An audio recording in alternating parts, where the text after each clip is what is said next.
പ്രതിപക്ഷത്തിരിക്കുമ്പോൾ രാഷ്ട്രീയ നേതാക്കൾ തള്ളുന്ന തള്ള് പിൽക്കാലത്ത് അവർ ഭരണത്തിൽ വരുമ്പോൾ ബൂമറാങ്ങായി തിരിച്ചു വരും എന്നത് ഒരു യാഥാർത്ഥ്യമാണ്.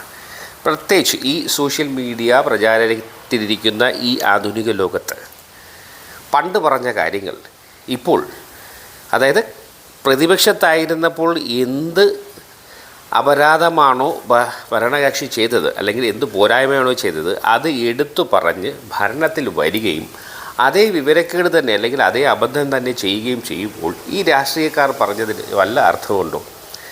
ഇവിടെ മറ്റാർക്കുമല്ല, നമ്മുടെ സ്വന്തം പ്രധാനമന്ത്രി നരേന്ദ്രമോദിജി ഗുജറാത്ത് മുഖ്യമന്ത്രി ആയിരിക്കെ അന്ന് കേന്ദ്രം ഭരിച്ച UPA സർക്കാരിനിട്ടൊരു താങ്ങ് താങ്ങി. വേറൊന്നുമില്ല, നമ്മുടെ രൂപയുടെ മൂല്യം കുത്തനെ ഇടിയുന്നു.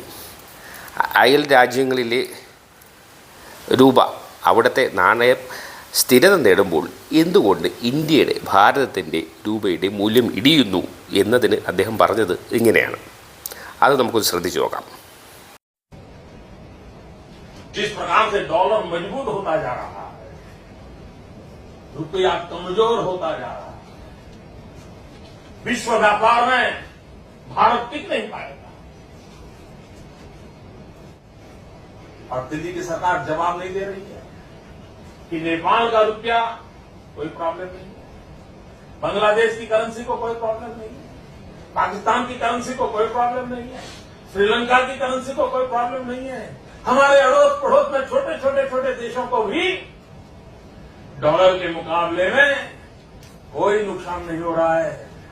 देश जानना चाहता है, प्रधानमंत्री जी ऐसा क्या कारण है कि आज अकेला हिंदुस्तान का रुपया डॉलर के मुकाबले गिरता ही चला गया और क्यों चला गया? और मैंने साफ मांग की है, ये सिर्फ आर्थिक कारणों से नहीं हुआ है, ये आपकी भ्रष्ट राजनीति जो चली है दिल्ली से, उसका इसके अंदर बहुत बड़ा रोल है। बहुत गंभीरता से आरोप लगा रहा। 50 രൂപയ്ക്ക് പെട്രോൾ തരുമെന്ന് പറഞ്ഞ് ഗീർവാണം മുഴക്കി ഭരണത്തിലേറിയ പ്രധാനമന്ത്രിയാണ് ഈ പറഞ്ഞതൊക്കെ. അദ്ദേഹം തന്നെയാണ് പറഞ്ഞത്. ഇതിൽ മോർഫിങ്ങോ മറ്റു യാതൊരു കൃത്രിമത്വവും ഇല്ല. ഇങ്ങനെയുള്ള വ്യക്തികളാണ് നമ്മുടെ നാട് ഭരിക്കുന്നത്. അപ്പോൾ ഒരു കാര്യം ഓർക്കേണ്ടത്, സ്വന്തം കസേര നിലനിർത്താൻ, സ്വന്തം അജണ്ടകൾ നടപ്പിലാക്കാൻ പല വ്യാജ മോഹങ്ങളും വ്യാജ വാഗ്ദാനങ്ങളും ജനങ്ങൾക്ക് നൽകി അധികാര കസേരയിൽ എത്തിക്കഴിഞ്ഞാൽ പിന്നെ അവരുടെ ആ അധികാരം നിലനിർത്താനും അവരവരുടേതായ ആളുകൾക്കുള്ള ആനുകൂല്യങ്ങൾ നൽകി സ്വന്തം ഇരിപ്പിടം ഭദ്രമാക്കാൻ ശ്രമിക്കുന്നവരാണ് ഏറെ പേരും രാഷ്ട്രീയത്തിലുള്ളത്. വളരെ വിരലിൽ എണ്ണാവുന്ന ചുരുക്കം ചില ആദർശ ധീരരൊഴിച്ചാൽ ഒട്ടുമിക്കാലും ധനത്തിൻ്റെയും അധികാരത്തിൻ്റെയും മഞ്ഞളിപ്പിൽ മയങ്ങിപ്പോയി സ്ഥിരമായി കസേരയിൽ ഇരിക്കുന്നവരാണ് ഏറെ പേരും.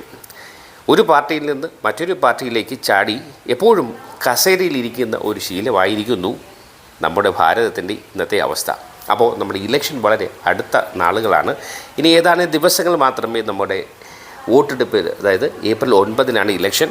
അപ്പോൾ തിരഞ്ഞെടുക്കുമ്പോൾ വെളിവും വെള്ളിയാഴ്ചയുമുള്ള പറഞ്ഞാൽ വാക്കിന് വിലയുള്ളവരെ തിരഞ്ഞെടുക്കുക. ഇനി തീരുമാനിക്കുക നമ്മൾ ആരെ തിരഞ്ഞെടുക്കണമെന്ന്. അതുകൊണ്ട് പ്രിയ നാട്ടുകാരെ, തിരഞ്ഞെടുക്കുമ്പോൾ നാടിന് ഗുണമുള്ള സൗഹാർദ്ദവും സ്നേഹവും സാഹോദര്യവും നിലനിർത്തുന്ന, പ്രത്യേകിച്ച് നമ്മുടെ കേരള നിയമസഭാ ഇലക്ഷനാണ്.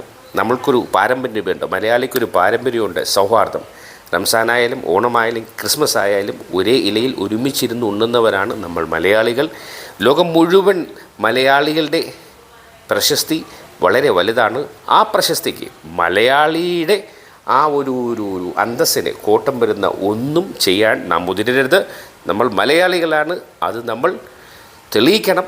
ഇവിടെ സൗഹാർദ്ദവും സ്നേഹവും സാഹോദര്യവും മതസൗഹാർദ്ദവും നാനാത്വത്തിൽ ഏകത്വം ഇവിടെ പ്രകടമാകണം. ഹിന്ദുവും മുസ്ലിമും ക്രിസ്ത്യാനിയും എല്ലാവരും ചേർന്ന ഒരു കൂട്ടുകുടുംബമാണ് നമ്മുടെ കൊച്ചു കേരളം എന്ന് പ്രത്യേകം ഓർമ്മിക്കുക.